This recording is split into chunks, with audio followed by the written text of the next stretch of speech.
Hi, my name's Robin, And I'm Matt. and we're going to talk today about times when things have gone not as planned when we've been backpacking with our kids. Times when things have gone wrong. Absolutely. So, our first example of times when things have gone wrong was our very first backpacking trip with our kids. Which was with a cart along a beach on a sandy road. Right, it was at a state park in western Michigan. Yep. On the beach on Lake Michigan, and it was called a walk-in campground. It's about a mile walk in from where we parked the car, Right. past a big RV campground. But then we were pretty isolated, but it was a mile away. The boys were pretty young. I think The it youngest was was 2 and 4. still No, the youngest was still in diapers, which made for backpacking on a sandy location very interesting. He had sand in his diaper. He was miserable. It was awful. We talked about this in one of our previous videos about what to do, how to get started with your kids in backpacking. This was something we learned from that by not doing this. Don't do this. Don't take your kid in a sandy place when they're in diapers. Second thing that happened when we were there, well, not happened, but there were tons of biting flies. Oh, they were miserable. And the boys, everybody was miserable with the biting flies. And it was really hot, so you couldn't just hang out in your tent. We were outside, and it was pretty miserable. I don't remember if we ended up making that trip shorter than it was supposed to be, but it definitely wouldn't be called a perfect backpacking trip. But we didn't let us sway us, and we got to where we are now. So. Yep.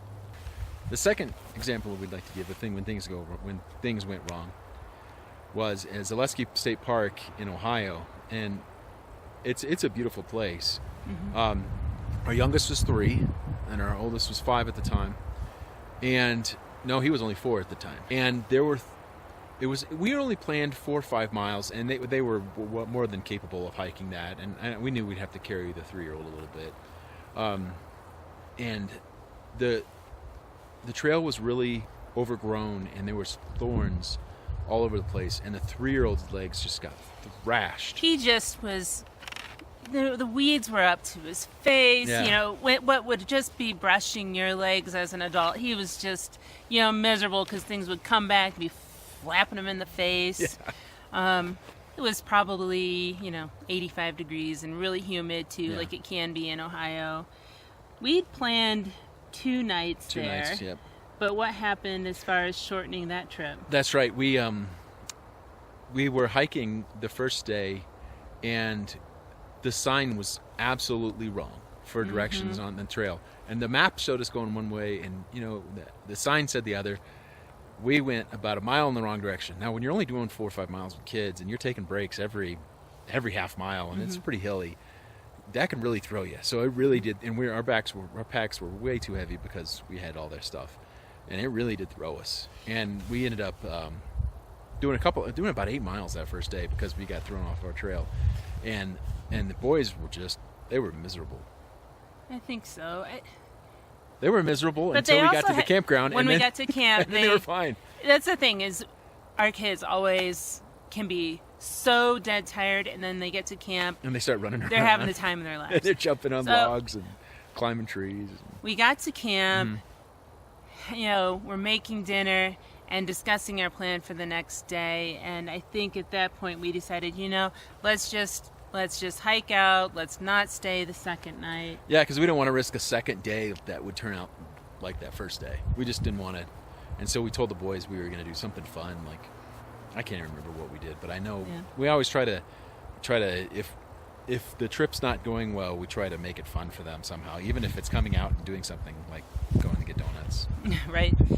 And so we ended up following the map, trying to find the quickest way back to the car, and then that walk ended up probably being a maybe 3-mile walk on the road, which doesn't sound like a big deal, but with the boys as young as they were, 3 and 4, it seemed really long.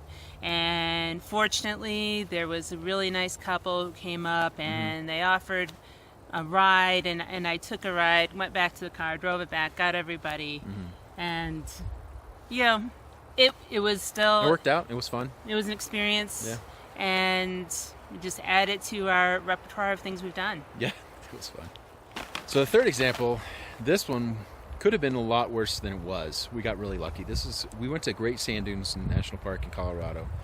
The boys were older now, and it was early in the summer. I thought maybe it would be a good place for an early season backpacking trip because it's lower altitude. But probably be a little bit warmer than other places we tend to go. But Colorado always is full of surprises. Right. It was about a mile and a half in, Gus sat on a cactus. Oh my gosh. That was awful. Right. He fell down on a cactus. He must have been 100 needles in his so butt. many cactus needles in his butt. 5, and he was screaming. It was we had awful. to pull his pants down, pluck every cactus needle out. But when we had the last one out, he was fine. He said, "Okay, let's go. Let's go. Ready to go." He's so resilient. He was just ready to keep going. So we did keep going. We kept going, and about a half hour to an hour later, it started hailing and sleeting, and it was got about really 38 cold. degrees, sleeting. It was miserable, and it was just like the sensation of that sleet on my legs was like, I don't know, getting shot incessantly in the backs of my legs. And walking in sand, because all the trails, even though it doesn't look like sand from afar, in the sand dunes, which of course now that sounds stupid, but all the trails were sand. So, okay, let me say, we weren't hiking on the sand dunes. No. So next to the sand dunes is a range of mountains, and so our trail that we were going to walk on was kind of at the base of the mountain. So I thought maybe it wouldn't be so sandy, but it was walking in sand that whole time. It was rather miserable. We got to our tent. It was about 5 miles in, and it took us a lot longer than we anticipated. We got to our tent. We all were frozen, probably nearly hypothermic. We all went to sleep. Yeah, we bundled up in our sleeping bags, which were all dry and Thank warm. goodness. And everybody was really warm. And then we went to sleep for a few hours, and then go ahead. We had our dinner, and I think then Matt and I again, had the conversation: should we stay the second night like planned? And we debated what the weather would be like. We saw these big clouds coming, so we decided to bail and to head out that next day and not stay the second night. And the weather ended up being perfect the next day, but sometimes you have to make that decision with the little ones to, just you gotta call it, and you gotta get out of there, because you don't want to risk them getting sick or getting hypothermic or having 2 miserable days in a row. Right. So. Right.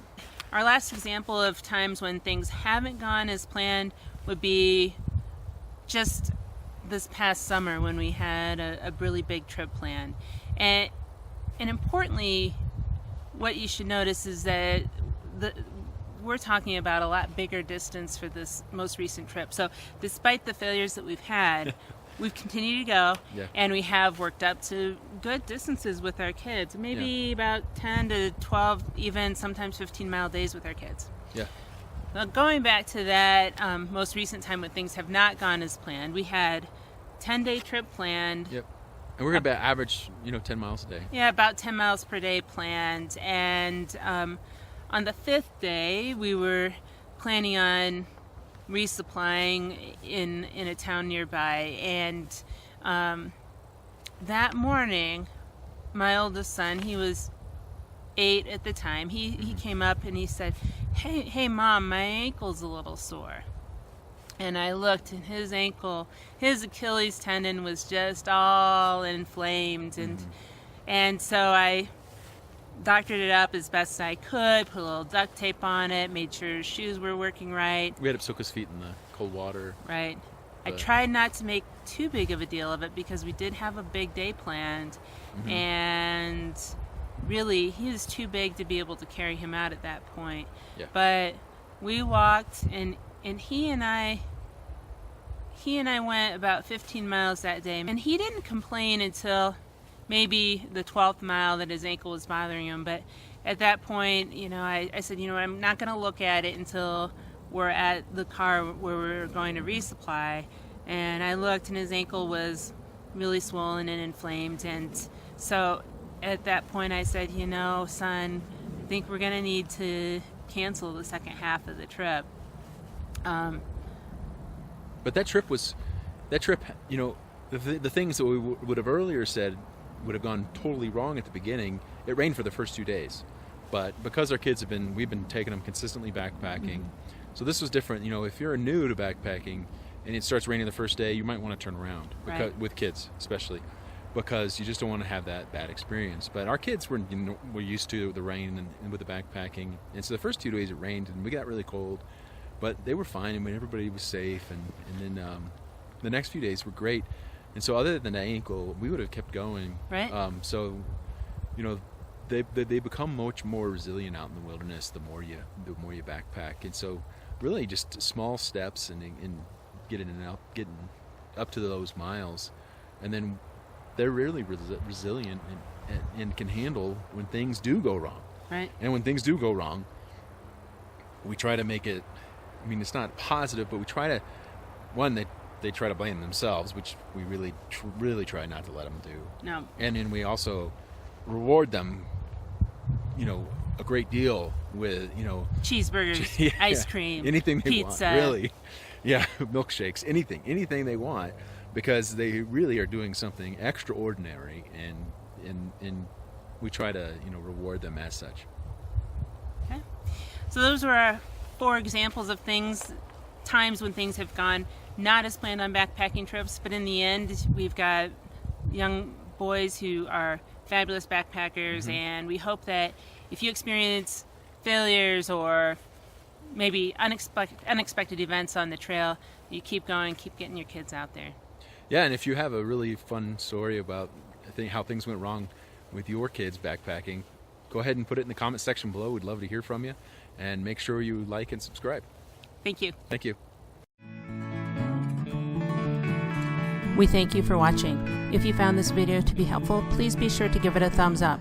For other content, check out our blog at littlebackbreakers.blogspot.com.